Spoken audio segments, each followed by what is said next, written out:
Hoops through life. Hoops through life.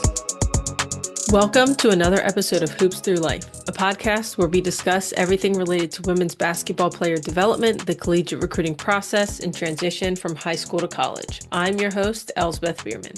Today, we are rounding out our skill series, talking all about defense. Offense is one side of the coin and defense is the other. It doesn't matter if you score 100 points if the other team scores 101.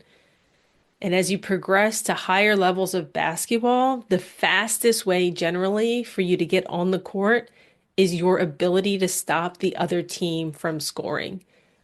If you can make yourself a lockdown defender, it would be really hard for a coach to not play you for at least a couple minutes a game. With all the other skills, we take a step back, try to break it down. So what is the goal of defense? It's simple.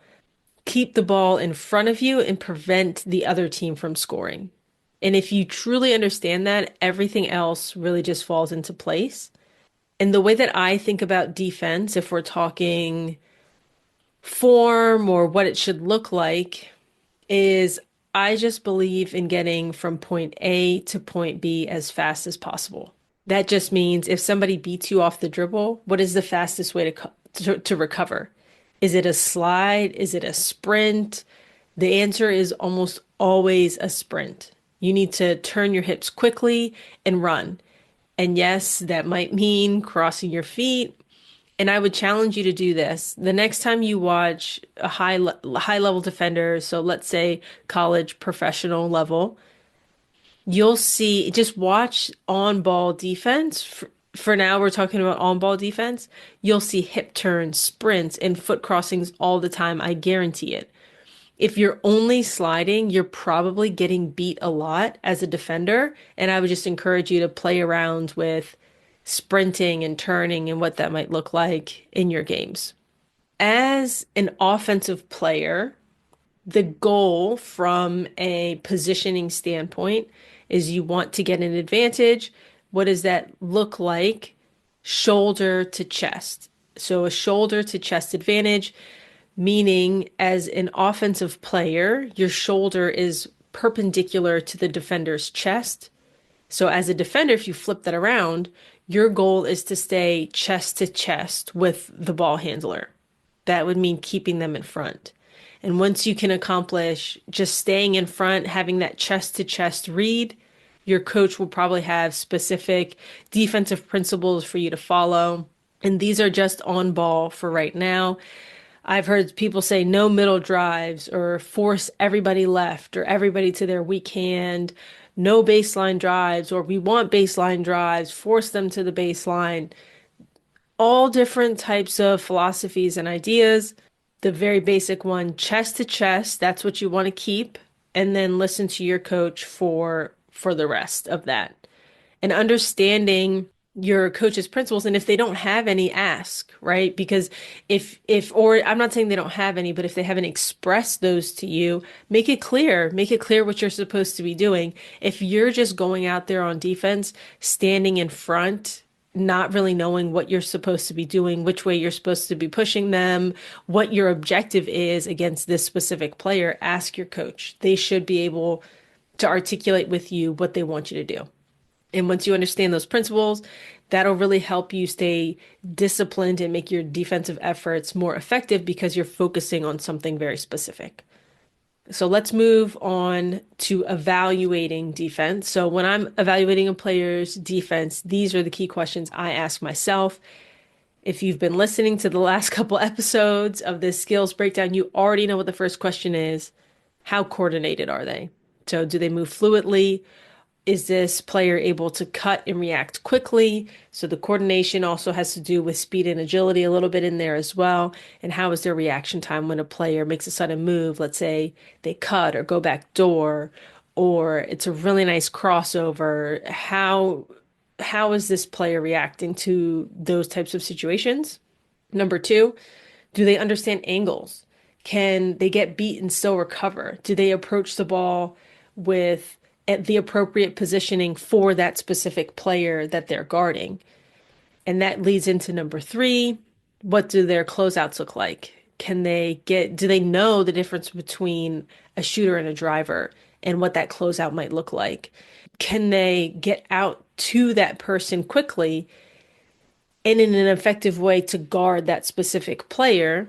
And then IQ is in there a little bit as well, because do they make the same mistakes multiple times on closeouts? Is this a shooter who is knocking down threes and they've hit three or four in your face and you're still going out there without a hand up, not trying to get them off the line?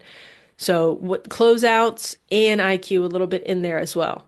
Number four, what do they look like off the ball? To this point, we've only talked about on the ball defense, but off the ball, are you engaged in the play? Are you in a position to help your teammates? And can you move if your teammates need help? And can you move in an effective way? If your teammate helps, are you able to help them in drop? And then last, how well do they communicate? So are you consistently talking on defense? And not only are you talking and opening your mouth, is your communication actually helpful? Or are you just talking for the sake of talking? Sometimes I think talking for the sake of talking is okay if that's the first level.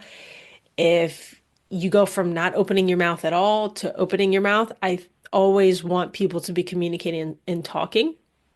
But do you know how to effectively communicate with your teammates? Screen left, screen right. I got your help. Force them this way. The words that you use can be super helpful to your teammates from a confidence standpoint. Think about this. You're guarding the point guard. You don't hear anything behind you. How are you feeling in that moment?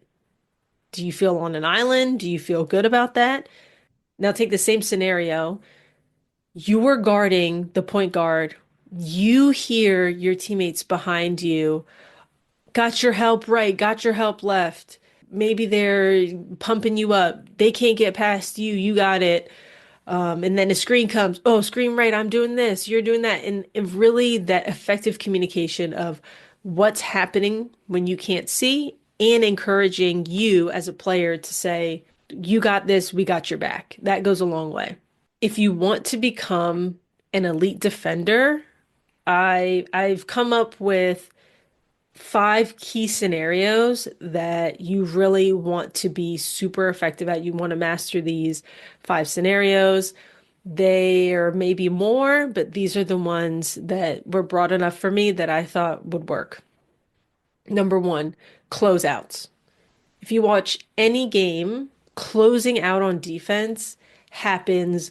You could close out multiple times in the same possession. And if you're doing something multiple times in the same possession, I would be really curious to get numbers to that stat of how often in a game does somebody close out? What percentage of the game on defense is spent in a closeout? I would argue that that's very, very high. So with closeouts, can you sprint, stop, and control your body? That is really the foundation of a strong closeout. Is can you go from fast, can you go from fast to slow, fast to stop, fast to change directions, and have a really strong sense of your body? Foundation of a strong closeout. And do you understand when to close out hard on a shooter versus when to break down against a driver? What does that look like? Again, that goes to IQ as well, understanding who you're closing out on and the angle that you want to take for that. I mean, I've seen really good defenders recognize my player is trying to pass first. They run out, they close out in the angle of they're going to pass, boom, they get a steal. I've seen, they're only shooters, they're only worried about shooting. They close out super, super hard travel. So can you understand who you're closing out on and how to close out on them accordingly? Number 2, defending off-ball screens. So your team's defensive principles will guide you here. based on how you want to, let's say, a down screen, how your coach wants you to defend a down screen, if they just scream get through or, lock and trail or whatever their verbiage is for you to defend a down screen, flare screens, stagger screens, any off ball screens that your team's defensive principles will guide you. But two really huge things to note here: communication. If your team doesn't have strong defensive principles, communication will get you out of 90% of the issues that you will face. Communication is key, especially on defense. And number two, you are not obligated to run into a screen if a screen is being set. So many times I see athletes, it looks like they feel like they have to run into the screen.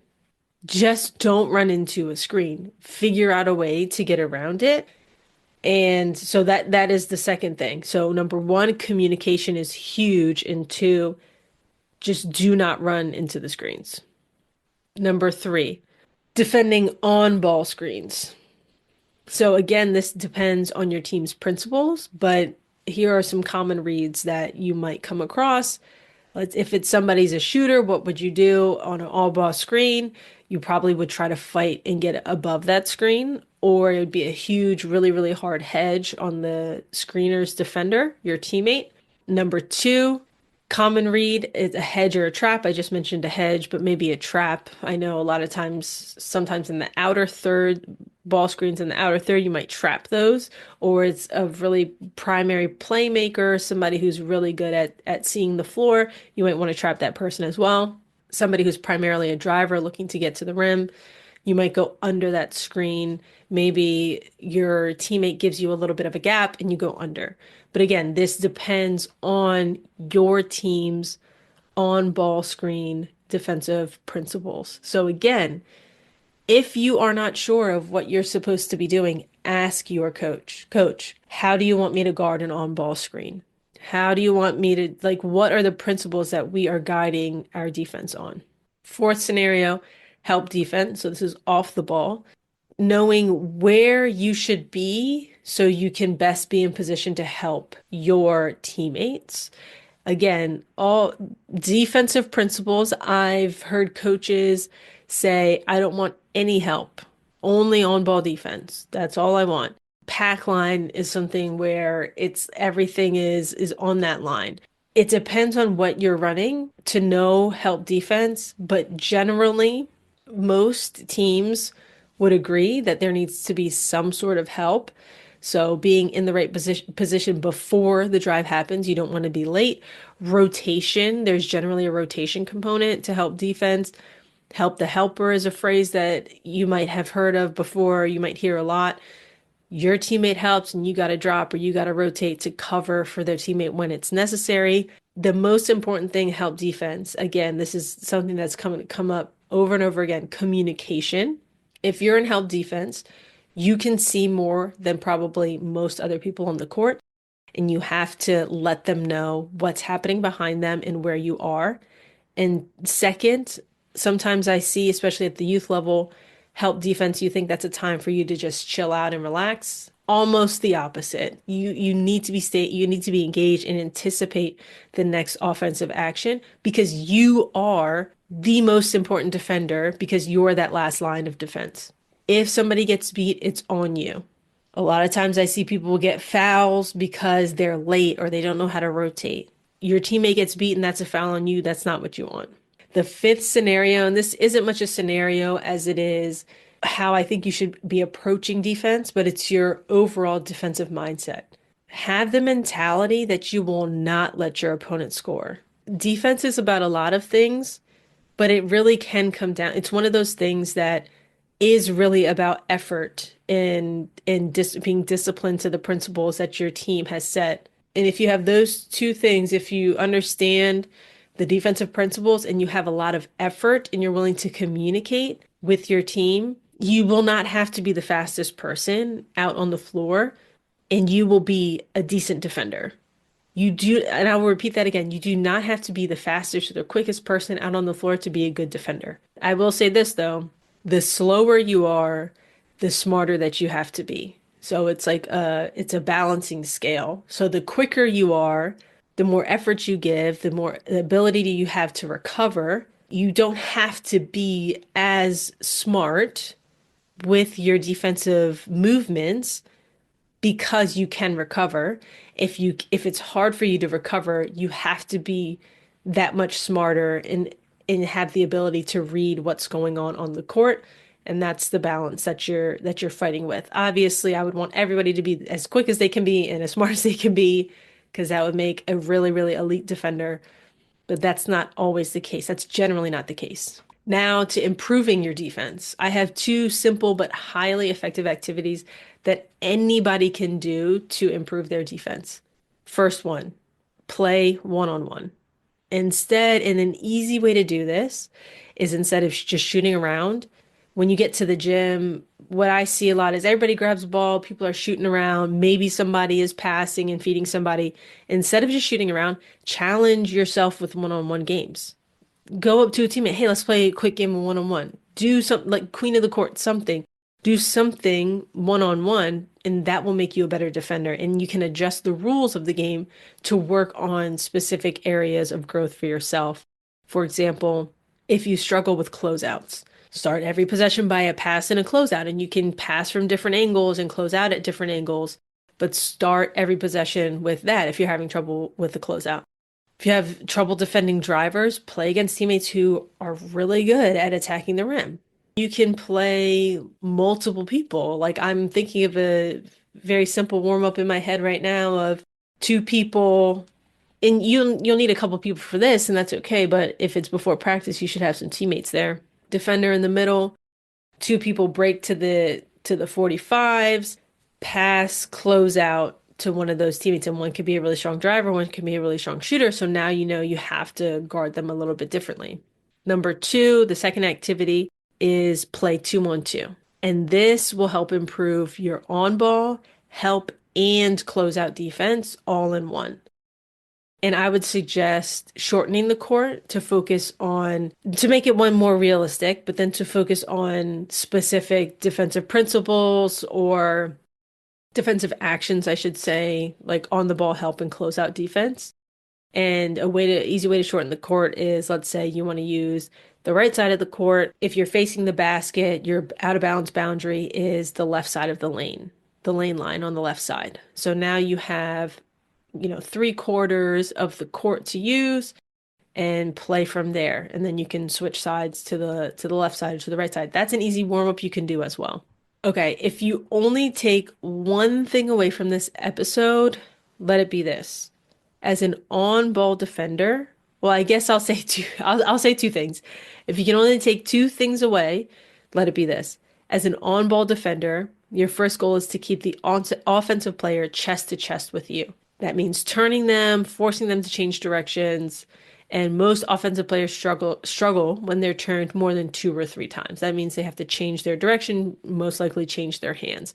If they have to turn 2, 3 times, they're probably giving the ball up. The second one is communication is key. Communication, communication, communication, and tell your teammates something helpful. Hey, I got your back. Hey, I got you on the right side. I got you on the left side. Bring them here. They can't get past you. You're better than them. And be helpful in your communication, encouraging your teammates and telling them where you are and how you're going to help them. Short sentences. Those are the two things. So chest to chest, communication. Thank you for tuning in today, and thank you for tuning in to this whole skills series. If you found this episode helpful, share it with a teammate or coach. If you're ready to take your game to the next level, reach out to me for training or resources. Or if you just have any questions, you want to chat, always open to something like that. And I will see you all next time. Our next few episodes, we're back to the interview style with some incredible guests, and you won't want to miss them. Thank you so much for listening. If you aren't already, I would highly recommend subscribing to the podcast so you can get updated once new episodes are dropped. If you're a fan of the show, go ahead and leave a review. It really helps spread the word to more athletes, parents, and coaches. Now, if you have any questions for myself or future guests, feedback, or you're curious on how we can work together to help you reach your basketball goals, let's have a conversation. Feel free to email me at l@hoopsthroughlife.com today to set that up. That's EL@HOOPSTHROUGHLIFE.com. Thank you, and I look forward to hearing from you soon.